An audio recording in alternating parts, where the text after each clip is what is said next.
안녕하십니까. 얼간지선 최우석입니다. 네, 정혜연입니다. 국민의힘 당대표를 지낸 이준석 씨가 당 윤리위원회를 향해 확인되지 않은 의혹을 제기하면서 비판을 가하고 있습니다.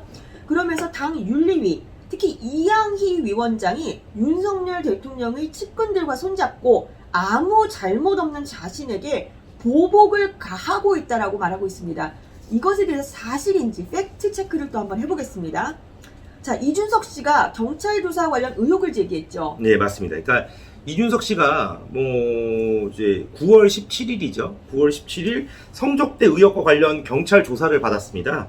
근데 바로 전날이 16일 날 당 윤리위가 당초 28일로 예정돼 있던 윤리위 회의를 18일로 이제 앞당겼다고 발표를 했죠. 오늘 앞당겼네요. 예. 근데 그러니까 이 씨가 수사기관과 상당한 시간 전부터 조율을 해서 17일 조사 일정을 확정을 했는데, 이 일정은 조사가 시작될 때까지 당내 다른 인사나 언론은 입수하지 못했다. 네. 공교롭게도 윤리위만 18일 또는 19일 개최 일정을 조정한다는 이야기가 그 시점부터 나왔다. 네. 이렇게 주장을 했어요. 그러니까 비밀리에 진행된 경찰 조사를 네. 당 윤리위가 미리 알았을 가능성이 있다고 의심을 한 건데요. 그러니까 이양희 위원장을 저격한 거네요. 지금 당신이 이거 알고 있지 않았겠느냐? 이렇게 얘기한 거예요. 이 사람이 어마어마한 사람이에요, 이준석 씨가. 이준석 씨가 굉장히 말을 잘하잖아요. 네. 그래서 우리가 잘 들어봐야 되는데 이겁니다.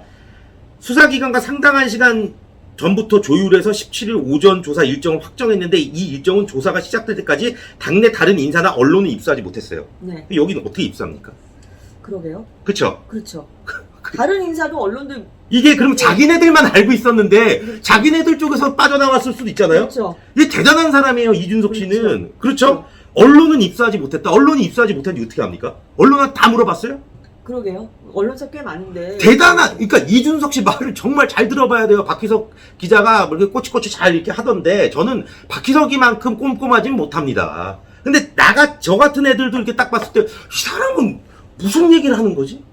이런 생각이 들어요. 왜냐하면 모든 분들이 뉴스를 일일이 다 트래킹하면서 모든 것을 다 보지 않잖아요. 네. 근데 거기에서 뭔가 이렇게 트리거 포인트가 될 만한 거를 이준석 씨가 이렇게 쫙 뽑아가지고 자극제로 많이 촉매제로 활용한다는 느낌이 좀 그리고 들어요. 당 윤리위가 당내 인사들이잖아요. 그러니까 당내 인사는 몰랐다면서요. 근데 당 몰랐는데 윤리위는 어떻게 알아요? 그 윤리위는 당내 그게 아닌가요? 이게 국민의힘 윤리위원회입니다. 그러니까 결국은 이제 윤핵관이 이 사실을 윤리위원장에게 알려줬다. 이렇게 해석해야 된다는 거죠. 그런 얘긴데 그렇죠. 윤핵관은 당내 인사가 아니냐고요. 그러니까요. 당내 인사는 몰랐다면서요. 그렇죠. 그 당내 인사 몰랐는데 이게 무슨 얘기를 하고 싶은 건지. 이게 이준석 씨가 참 영어 잘하는 게 좀 부럽던데, 저도 다시 태어나면 영어 열심히 해갖고 하버드라도 한번 시험이라도 봐봐야 되겠어요. 네? 이 정도면 네. 정말로.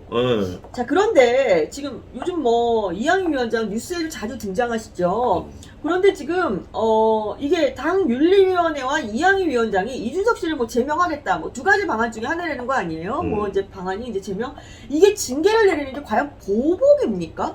그러니까 이준석 씨가 보복이라고 주장을 하잖아요. 네. 근데 아예 그냥 확 네. 써서 보복이라는 단어 쓰죠. 잘 보세요. 이준석 씨 주장이 맞으려면 당 윤리위는 당 윤리가 구성되지 않습니까? 그렇죠. 윤리위원장과 네, 윤리위원회로 거기가 대부분 윤석열 대통령 네. 또는 윤석열 대통령의 측근들로 구성이 돼야지 맞아요. 네. 그쵸? 네. 그래야지 우리는 윤석열 편이니까 이준석 죽이자, 그게 보복이 되잖아요. 네. 근데 취재를 해보니까 깜짝 놀랄 일이 있었습니다. 네. 깜짝 놀랄 일이. 뭐였습니까? 그러니까 이준석 씨가 당 대표 시절에 당직자들 다수가 이양희 위원장이 윤리위원장으로 가면 안 된다라고 보고를 했어요. 네. 되게 많이, 네. 여러 번. 네. 이준석이 일축한 거예요? 자기가 임명한 거예요? 자기가 임명했어요. 이준석 사람이에요. 자기가 임명한 사람. 자기가 임명한 사람이 자기를 배신하고 보복합니까? 아니. 저는 또 이제 정치부가 아니라서 또 이건 또 몰랐네요. 그러니까요. 예. 근데 이양희 위원장이 무슨 굉장히 뜻이 있어서 나를 밀어준 사람을 등에서 칼 꼽겠다 이런 것도 아니고. 그러면 칼을 꼽을 거면 그거를, 그러니까 이 얘기잖아요. 원래 이양희 위원장이 내 사람인데 네. 윤핵관에 휩쓸렸다. 네. 그쵸? 네. 그런 사람인 줄 알았으면은 왜 임명을 그래 그러니까 우겨서 임명 안 하면 했어요. 그 이상한 사람이라고 얘기를 했다는 거 아니에요? 당직자들이 같이 일해 보니까 저 사람 좀 그렇죠. 이상하다고 그거를 일축하고 2021년 10월 14일 제 34차 최고위원 회의에서 이준석 씨는 당 대표였어요. 당원 제 39조 2항 윤리위원회는 당 대표가 최고위원의 의결을 거쳐 임명하는 9인 이내의 위원으로 구성하며 위원장을 포함한 위원회 3분의 2 이상은 당외 인사로 한다라는 이 당원을 근거로 이양희 위원장을 임명을 했어요. 이준석 대표가 이준석 대표가. 네. 예. 이준석 씨가 당 대표 시절 정확히 네. 표현하면 예. 그러니까 왜 당직자들한테 반대를 했는지를 취재를 해봤어요. 이양희 위원장이 윤리위원장 되는 걸 왜 반대를 이유가 했냐? 있겠죠. 네. 그랬더니 이제 그런 게 있었나 봐요. 그러니까 이양희 위원장이 2020년 김종인 씨 있죠? 네. 미래통합당 비대위원장 시절에 당무감사위원장을 맡았어요. 네네네네. 당무감사위원장이라는 건 뭐냐면 그러니까 말 그대로 그러니까 당협위원장이랑 그 국회의원들 네네네네. 지역구를 한번 살펴보는 거예요. 네네네. 이 사람이 당협위원장을 맡을 자격이 있느냐. 아, 네네네. 근데 그런 게 아마 점수화되면 네. 이제 공천에도 굉장히- 반영되고 그럼요, 그러잖아요. 그럼요. 네. 그러니까 선배랑 친한 어떤 선배도 그렇죠. 당협위원장 맡고 있다가 그렇죠. 억울하게 물러난 적이 있잖아요. 그렇죠. 그게 이제 당무감사위원을 통해서 그 평가로 하는 거예요. 되게 센 사람, 센 자리네요. 네, 근데 그거를 할 때에 이제 이 이양희 위원장이 이제 아동복지 인권 전문가예요. 네. 그 이철승의 아마 딸이 장녀일 거예요. 근데 이분이 오자마자 그러니까 아동복지랑 인권 분야라고 하니까 네. 기존에 이 당무 감사 일을 막 해왔던 당직자들은 본인들이 더 잘할 거라고 생각을 했잖아. 할 거 그렇죠, 아니에요? 뭐 그렇죠. 계속 해왔으니까. 그렇죠. 그런 보고서를 올리는 거예요. 그렇죠. 근데 이양희 위원장이 다 그건 아니라는 거예요. 너네 틀렸다.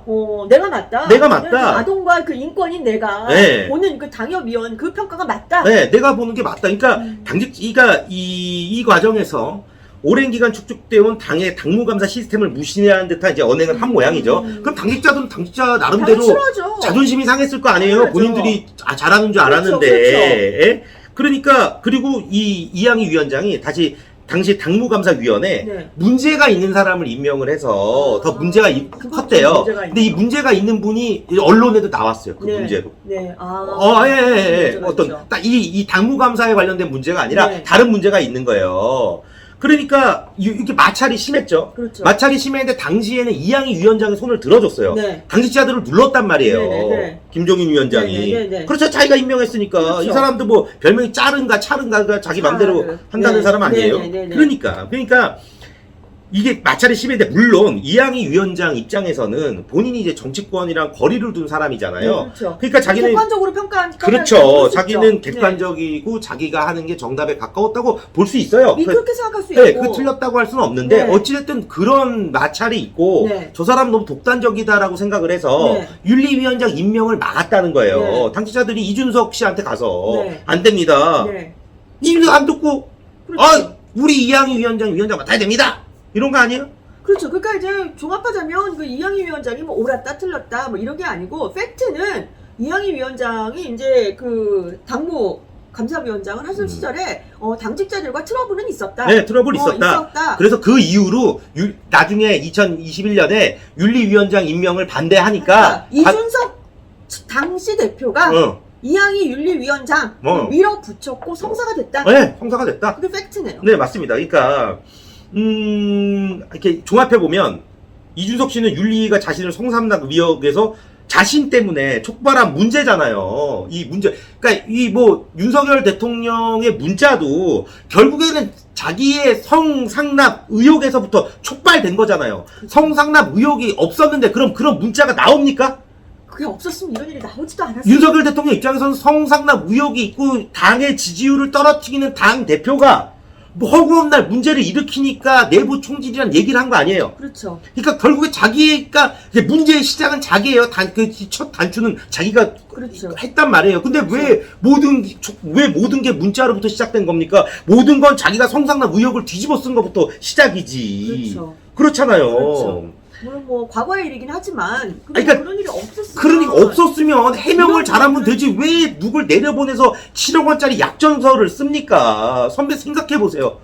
선배가 저한테 우서가 너 성상납 의혹 있다. 그럼 제가 선배한테 선배 뭐 이렇게 욕부터 하는 게 정상이지. 누구 사람을 데려가서 7억 원짜리 약정서를 써줍니까?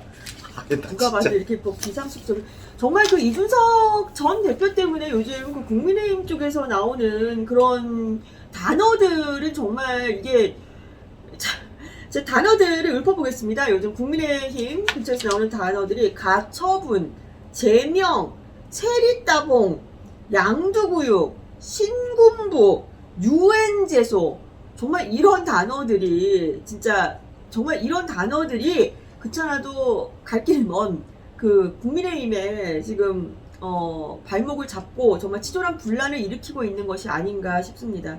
정말 이준석 전 대표 문제가 뭐 공소시효가 뭐 지났기 때문에 뭐 어떻게 뭐 이런저런 얘기 있던데. 근데 뭐 이제 증거인멸에 대해서는 계속 수사를 하니까 이제 지켜보시죠. 뭐. 네, 지금 사실이 밝혀질 겁니다. 어떤 식으로든 이게 빨리 매듭이 돼야지 이게 어쨌거나 젊은 분으로서 한때 당대표를 했던 그런 분으로서 이제 그리고 이 윤석열 정부에도 뭐 전혀 도움이 될 게 없는 그런 지금 상황인데요. 이준석 씨 문제가 어쨌든 잘 해결되기를 바라겠습니다. 네, 오늘 시간 여기서 마치겠습니다. 감사합니다.